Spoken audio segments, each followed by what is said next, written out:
నా భర్తకు youth president పదవినిచ్చి అతన్ని నాతో రానివ్వకుండా చేశారు కదూ. మా ఆయనకి పదవి అనే ఆశ చూపించి ఆయన మీ దగ్గరే ఉండేలా చేసుకున్నారు.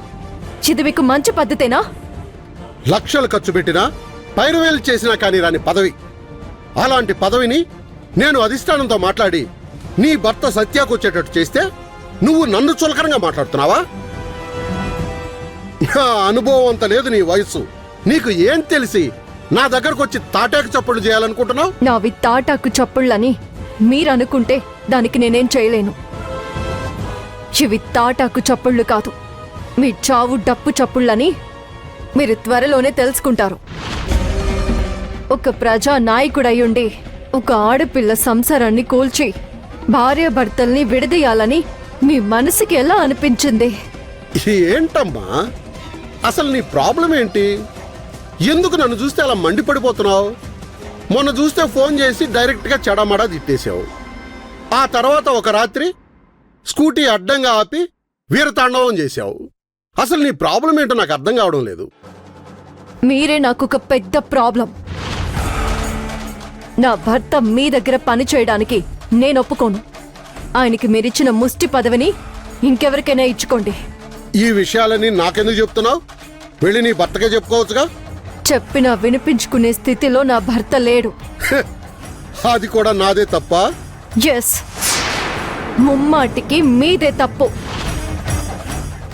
ఎందుకంటే మీరు పోటీ చేస్తున్న నియోజకవర్గంలో మీ తరఫున జనాలకి ఓట్లకి నోట్లు ఎప్పుడెప్పుడు ఇవ్వాలా అని తహతహలాడుతూ ఇంట్లో భార్య ఉంది అనే విషయాన్ని కూడా మర్చిపోతున్నాడు నా భర్త. దానికి కారణం మీరు కాదా? ఆ తప్పు మీది కాదా?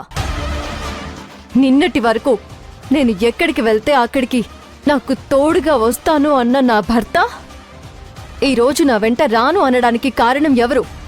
మీరు కాదా?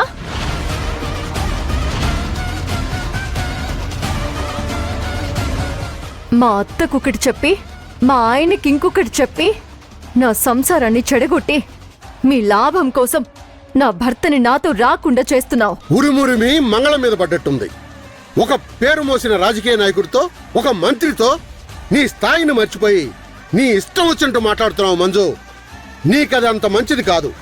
మర్యాద ఇచ్చినంత వరకు ఇచ్చాను, ఇంకా బాగోదు. ఇక్కడి నుంచి వెళ్ళావు. బెదిరిస్తున్నారా?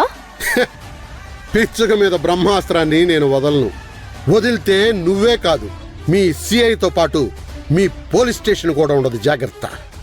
మీ బెదిరింపులకి భయపడేదాన్నైతే ఈ పోలీస్ జాబ్లోకి వచ్చుండేదాన్నే కాదు. చెప్పండి, నా భర్తని ఎందుకు రాజకీయాల్లో వాడుకుంటున్నారు? దాన్ని వాడుకోవడం అనరు, నీ భర్త బాగుండాలని కోరుకోవడం అంటారు. ఇంకా నన్ను కన్విన్స్ చేయాలని చూడొద్దు.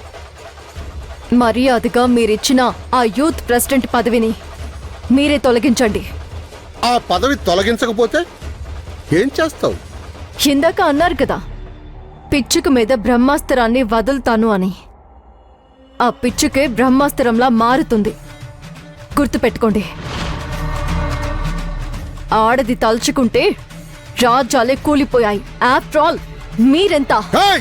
ఏయ్!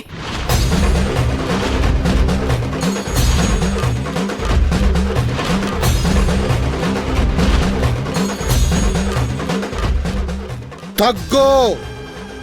ఏం చూసుకుని నీకింత పొగరు? అందరూ ఇదే అడుగుతున్నారు. ఇంట్లో మా అత్త అడుగుతుంది, ఇక్కడ మీరు అడుగుతున్నారు ఏం చూసుకొని నీకింత పొగరు అని. చెప్పనా? నా భర్తను చూసుకునే నాకింత పొగరు. మరి పదవిని తీసేయమంటున్నావు? నా భర్త బాగుపడాలని. నీ భర్తని చెడగొడుతున్నాను అంటున్నావు కదా, అయితే బాగు చేసుకో. ఇప్పుడు చెప్తున్నాను విను. అతని యూత్ ప్రెసిడెంట్ పదవిని తీసేయను. ఏం చేసుకుంటావో చేసుకో. ఇదే మీ మాట అయితే నేను చెప్తున్నాను వినండి. నా భర్తని మీ నుంచి దూరం చేస్తాను. ఆయనకున్న యూత్ ప్రెసిడెంట్ పదవిని పోగొట్టి సత్య గారిని ఈ మంజు భర్త సత్యగా మార్చి నాతో పాటు తీసుకువెళ్తాను. ఛాలెంజ్ చేస్తున్నావా? ఎస్. అయితే చెయ్యి. నేను ఇచ్చిన యూత్ ప్రెసిడెంట్ పదవిని నేను తప్ప ఇంకెవ్వరు తీసేయలేరు. పదవి రావడం కష్టమే కానీ అది ఊడిపోవడం చాలా తేలిక మినిస్టర్ గారు. అది నువ్వు అనుకున్నంత ఈజీ కాదు. చూద్దాం. నా భర్తతో ఇప్పుడు నేనే మీరు పోటీ చేసే దగ్గర మీకోసం డబ్బులిచ్చి అవి సత్యగారితో మీరే ఇప్పిస్తున్నారని కట్టుకథ కట్టి 2 రీల్స్ని సోషల్ మీడియాలో అప్లోడ్ చేస్తే 1 అవర్లో నా భర్తని మిమ్మల్ని ఈ సమాజం అసహించుకునేలా చేస్తాను.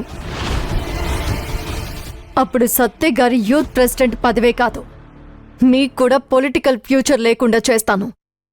గుర్తుపెట్టుకోండి.